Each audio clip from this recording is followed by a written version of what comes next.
कोकिला व्रत कथा।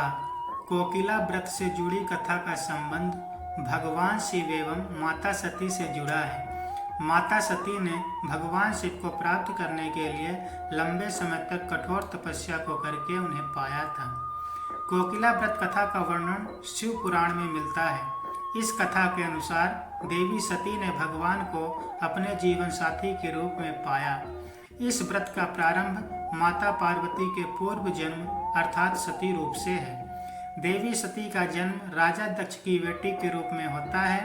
राजा दक्ष को भगवान शिव अत्यधिक अप्रिय थे। राजा दक्ष एक बार यज्ञ का आयोजन करते हैं। इस यज्ञ में वह सभी लोगों को आमंत्रित करते हैं। ब्रह्मा विष्णु व सभी देवी देवताओं को आमंत्रण मिलता है, किंतु भगवान शिव को नहीं बुलाया जाता है।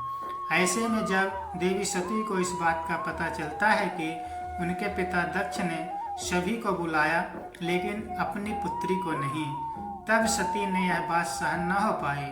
सती ने शिव से आज्ञा मांगी कि वे भी अपने पिता के यज्ञ में जाना चाहती हैं। शिव ने सती से कहा कि बिना बुलाए जाना उचित नहीं होगा, फिर चाहे वह उनके पिता का ही घर क्यों न हो। सती शिव की बात से सहमत नहीं होती हैं और जिद करके अपने पिता के यज्ञ में चली जाती हैं।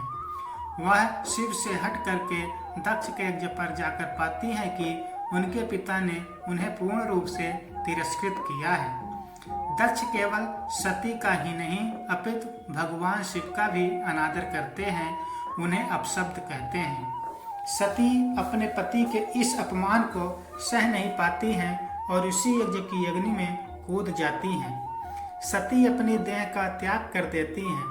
भगवान शिव को जब सती के बारे में पता चलता है तो वह यज्ञ को नष्ट कर दक्ष के अहंकार का नाश करते हैं। सती की जिद के कारण प्रजापति के यज्ञ में शामिल होने तथा उनकी आज्ञा न मानने के कारण वह देवी सती को भी श्राप देते हैं कि हजारों सालों तक कोयल बनकर नंदन वन में घूमती रहे। इस कारण से इस व्रत को कोकिला व्रत का नाम दिया गया है, क्योंकि देवी सती ने कोयल बनकर हजारों वर्षों तक वहां तप किया, फिर पार्वती के रूप में उत्पन्न हुई और ऋषियों की आज्ञानुसार आषाढ़ के एक माह से दूसरे माह तक व्रत रखकर शिव जी का पूजन किया, जिससे प्रसन्न होकर शिव जी ने पार्वती के साथ विवाह कर लिया।